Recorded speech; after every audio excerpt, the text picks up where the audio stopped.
আজকে ক্যাবিনেট মিশনের যে বৈঠক ছিল সেই বৈঠক থেকে মাননীয় মুখ্যমন্ত্রী যে কথাগুলো বলেছেন সেগুলো হচ্ছে এরকম: যে ভ্যাকেন্সি আগেরবার নিয়োগ হয়েছিল তার থেকে ভ্যাকেন্সি বাড়ছে, এবং এখানে কিন্তু বলা রয়েছে পরিষ্কার যে আহ, মে মাসে 23 মানে আগামী দুদিন পরে কিন্তু নিয়োগের বিজ্ঞপ্তি আসতে চলেছে, এবং জুনের 15 জুন থেকে ফর্ম ফিল আপ, 16 জুন থেকে ফর্ম ফিল আপ স্টার্ট হবে এবং 14 জুলাই অবধি ফর্ম ফিল আপ চলবে।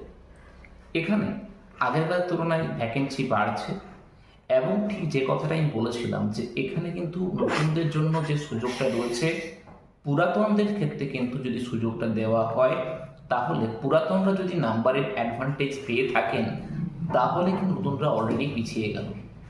এর প্রশ্ন হচ্ছে, নতুনরা কি যদি সেই নাম্বারের অ্যাডভান্টেজ নতুনরা না পায়, যদি পুরোনো নাম্বারের অ্যাডভান্টেজ পেয়ে থাকে, মানে যদি বলা হয় যে এক্সপিরিয়েন্স নাম্বার দেওয়া হবে, তাহলে কিন্তু এই নিয়োগের একটা কিন্তু সুপ্রিম কোর্টের রায়কে, আমার যতটুকু কনসেপ্ট সেই কনসেপ্ট থেকে বলতে পারি রায়কে অবমাননা করা হচ্ছে।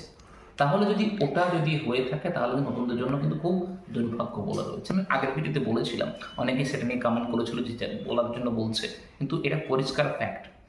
অবশ্যই যে এটা কিন্তু কোনোভাবে মেনে নেওয়া যায় না, নতুনদের জন্য কিন্তু যে নাম্বার থাকবে না, পুরোনোদের এক্সপিরিয়েন্সের নাম্বার দেওয়া হবে, এটা হলো নতুনদের এই নিয়োগের সুযোগ দেওয়াটাই কিন্তু একটা বলতে হয় একটা কোনো ধারণা নেই বা কোনো প্রয়োজন নেই। তাহলে সেই জায়গা থেকে আমরা বলবো যে এই নিয়োগ প্রক্রিয়া কিন্তু নতুনদের জন্য আলাদা করে বা পুরোনো আলাদা সুযোগ দেওয়া চলবে না এখানে, ফার্স্ট কথা। অবশ্যই নতুন হলে চ্যানেলটিকে সাবস্ক্রাইব করে রাখার জন্য বলবো, এবং যে কোনো পয়েন্টগুলো যার যার মতামত রয়েছে এখানে জানাও, এবং ডিটেলস অ্যানালাইসিস করার জন্য আমরা আরও বসবো পরে।